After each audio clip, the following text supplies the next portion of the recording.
Anggota Polres Metro Jakarta Selatan mendalami dugaan adanya eksploitasi anak di tempat kerja Pusat Kebugaran Delta di Jakarta Selatan.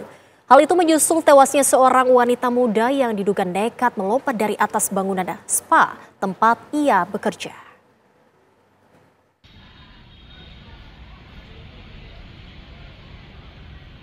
Unit Perlindungan Perempuan dan Anak Polres Metro Jakarta Selatan masih menyelidiki kasus kematian seorang wanita muda yang jasadnya ditemukan di sebuah lahan kosong di kawasan Pejaten Barat, Pasar Minggu, Jakarta Selatan pada Kamis 2 Oktober 2025. Lokasi penemuan jasad korban berdekatan dengan tempat pusat kebugaran dan spa. Dari hasil identifikasi, korban berinisial RTA dan telah bekerja di tempat spa tersebut sekitar 2 bulan sebagai terapis. Polisi juga mendalami adanya dugaan eksploitasi anak di tempat kerja korban karena usia korban masih 14 tahun.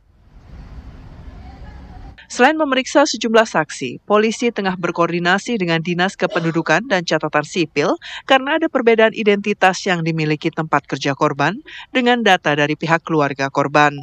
Polisi pun belum dapat menyimpulkan penyebab kematian korban hingga hasil otopsi dari Rumah Sakit Polri Kramat Jati keluar. Kemudian untuk penyebab kematiannya sendiri masih kami perlu dalami juga. Untuk korban, setelah penemuan kejadian itu kita sudah bawa langsung ke Rumah Sakit RS Polri. Kemudian kita sudah lakukan permohonan otopsi juga. Untuk hasil kami masih belum bisa sampaikan apa, karena memang kami juga belum disampaikan dari dokter yang melaksanakan otopsi. Kematian korban berinisial RTA ini dilaporkan kakak korban Fahrul Rozi ke Polres Metro Jakarta Selatan. Laporan atas dugaan tindak pidana kejahatan perlindungan anak dan tindak pidana perdagangan orang yang diduga dilakukan di tempat kerja korban. Sebelum korban meninggal, dalam pesan singkat kepada kakaknya, korban mengaku ingin berhenti bekerja sebagai terapis karena hanya digaji Rp1 juta. Namun, niatan korban berhenti bekerja terhalang karena harus membayar uang denda sebesar Rp50 juta kepada pengelola tempatnya bekerja.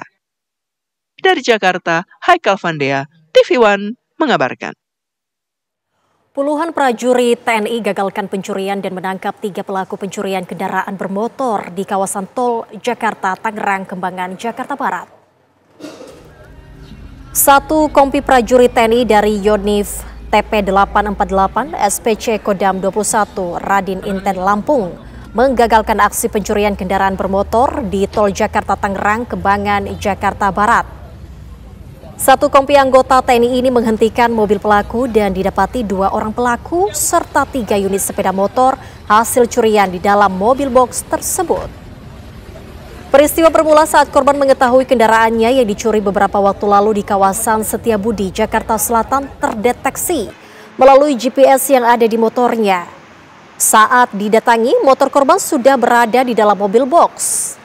Saat aksi kejar-kejaran di dalam tol, korban yang melihat rombongan TNI melintas di jalan tol Jakarta Tangerang berteriak meminta pertolongan kepada anggota TNI tersebut. Unit Reskrim Polsek Kembangan mendatangi lokasi kejadian dan mengamankan para pelaku ke Mapolsek Kembangan. Sementara korban yang sebelumnya sudah melaporkan pencurian tersebut ke Polsek Setiabudi, maka kedua pelaku beserta barang bukti diserahkan ke Polsek Setiabudi, Jakarta Selatan.